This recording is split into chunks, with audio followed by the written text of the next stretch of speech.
Hola, ahora vamos a hablar de las derivaciones electrocardiográficas, un tópico súper importante al momento de leer e interpretar el electrocardiograma. Comencemos. Derivaciones electrocardiográficas.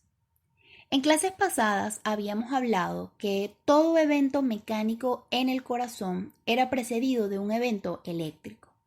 Y son precisamente estos potenciales eléctricos los que son registrados en el electrocardiograma, recogidos desde la superficie corporal a través de dos electrodos, uno que hace de polo positivo y otro de polo negativo. A la disposición específica de cada par de polos se le denomina derivación. Y si hablamos de derivación electrocardiográfica en específico, entonces nos referimos al registro de la diferencia de potencial eléctrico entre los dos polos. Cuando uno o ambos electrodos están en contacto con el corazón, es una derivación directa. Si por el contrario ambos electrodos están a una distancia mayor a 2 diámetros del corazón, entonces es una derivación indirecta. Y si un electrodo de la derivación está en las cercanías del corazón, pero sin tocarlo, entonces hablamos de una derivación semidirecta. Para la obtención de un registro electrocardiográfico, las terminales del cable del paciente deben colocarse en lugares determinados.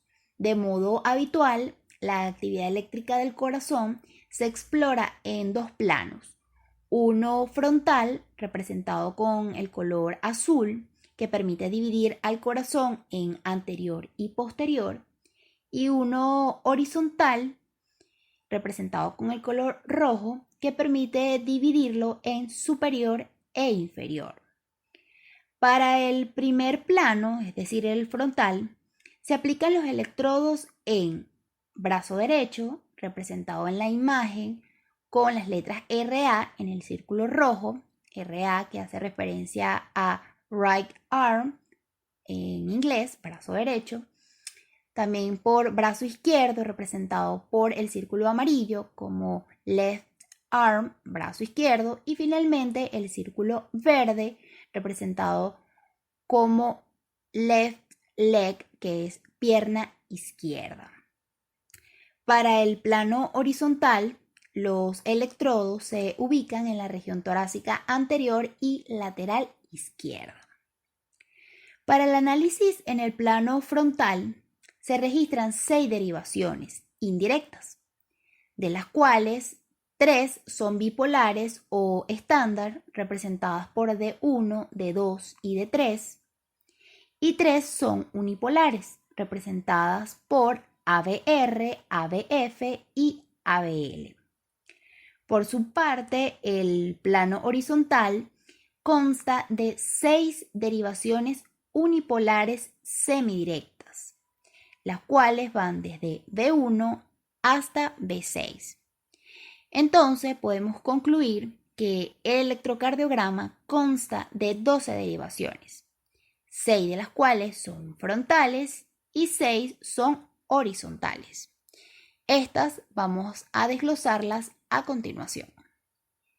Vamos a comenzar hablando de las derivaciones del plano frontal, también denominadas indirectas, periféricas o más comúnmente derivaciones de los miembros.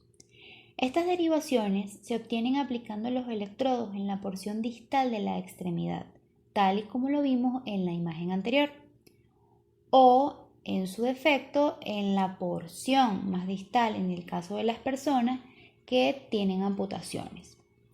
Las derivaciones del plano frontal se dividen en dos: 3 derivaciones bipolares o estándar y 3 derivaciones unipolares o aumentadas. La diferencia entre estas dos radica en que las bipolares miden la diferencia de potencial entre un polo positivo y uno negativo, mientras que las unipolares miden la actividad eléctrica del polo explorador. Ahora bien, cuando hablamos de las derivaciones bipolares, estas están constituidas por D1, D2 y D3. D1 mide la diferencia de potencial que existe entre el brazo derecho y el brazo izquierdo. En la imagen está representada con la flecha de color rojo. La punta de esa flecha representa el polo positivo y se encuentra en el brazo izquierdo, mientras que la cola representa el polo negativo y se encuentra en el brazo derecho. Por su parte, D2, representado con la flecha de color verde, mide la diferencia de potencial entre el brazo derecho y el miembro inferior izquierdo, en donde está el polo positivo y en el brazo derecho el polo negativo.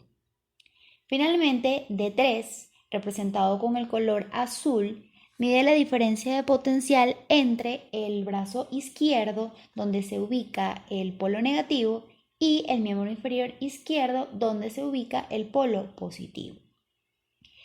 Si ahora vemos las derivaciones unipolares, estas se crearon a fin de disminuir la distancia entre el electrodo y el corazón, para lo cual se diseñó la central eléctrica o central terminal de Wilson, que resulta de la unión de los tres electrodos de las extremidades y que constituye el polo negativo de la derivación en cuestión. El polo positivo está donde se ubica el electrodo explorador, es decir, en las extremidades.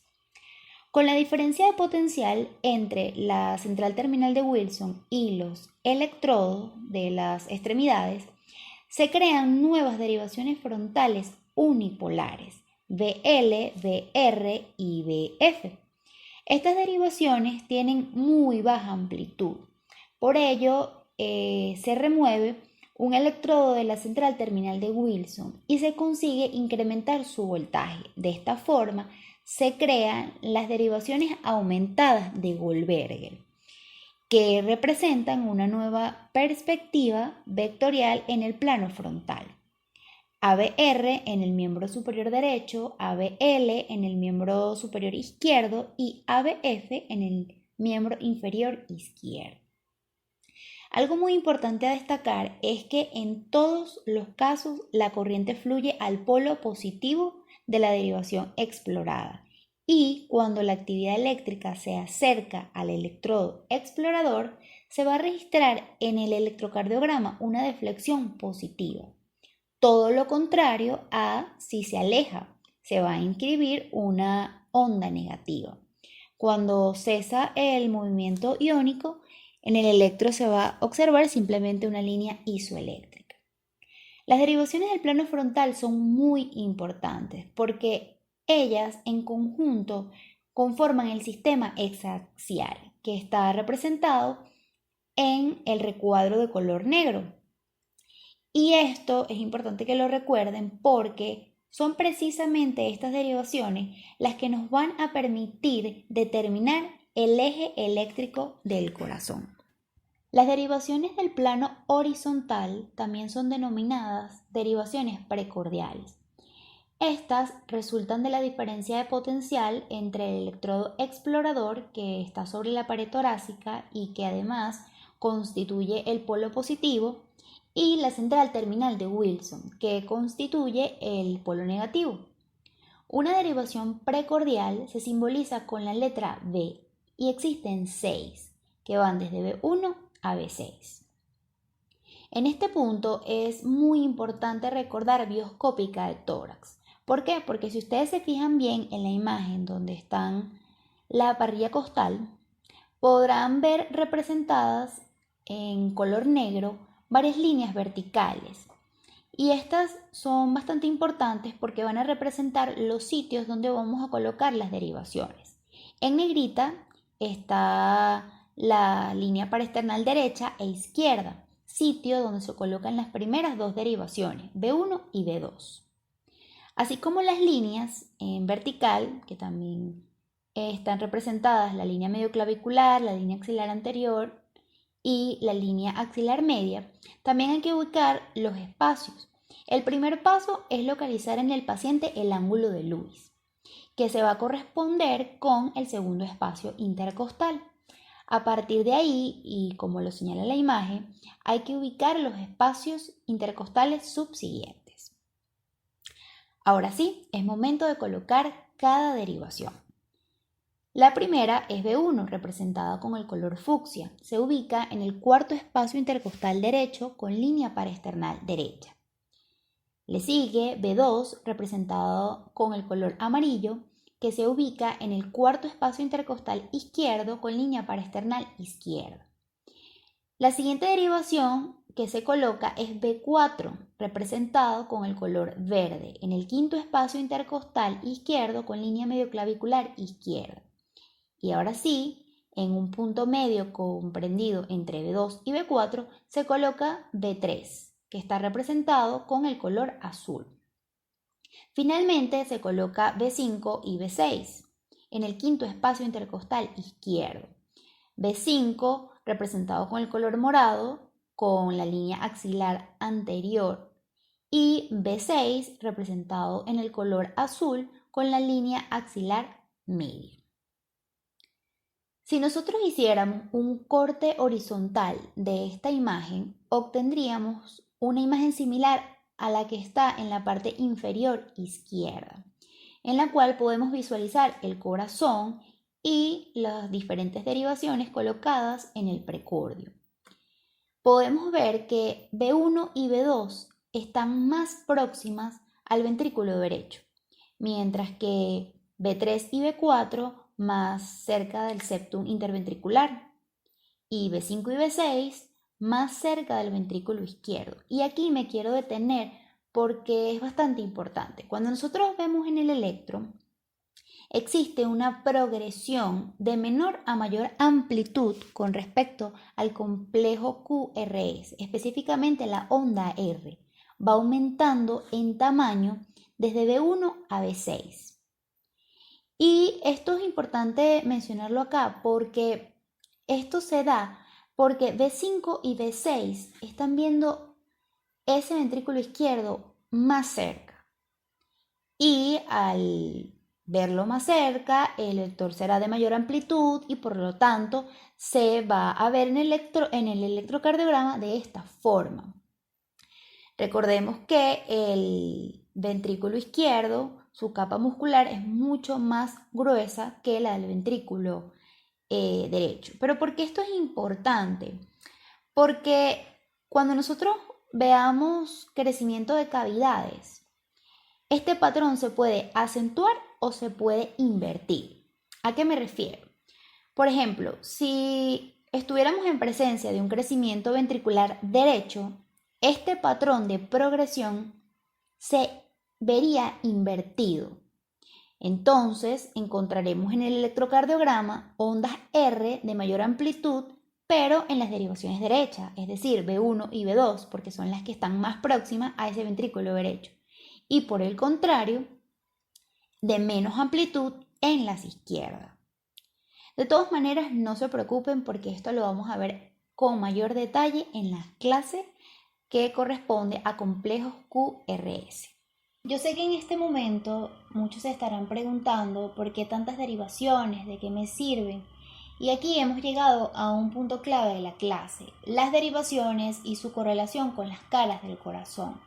Quiero que lo primero que observen sean las tres imágenes que están en la parte izquierda de la diapositiva y que nos imaginemos esta situación. Nosotros queremos comprar un carro, para ello visualizamos la imagen 1, que representa la vista anterior. Y vemos que el carro está perfecto, lo tenemos que comprar. Vemos la imagen 2, que representa el lado derecho, y confirmamos que no tiene ningún defecto en la pintura. Pero entonces vemos la imagen 3, que representa el lado izquierdo, y nos damos cuenta que no es tan perfecto como creíamos. El carro está chocado. ¿Qué hubiese pasado si nosotros solo vemos la imagen 1 y 2 de ese carro? No nos hubiésemos dado cuenta de todo lo que realmente estaba pasando en el lado izquierdo. Y les digo esto porque es precisamente lo que pasa en el corazón. Porque observar el corazón desde una sola parte nos daría muy poca información. Para poder captar la cantidad de vectores que se están generando, necesitamos verlo desde muchos lugares.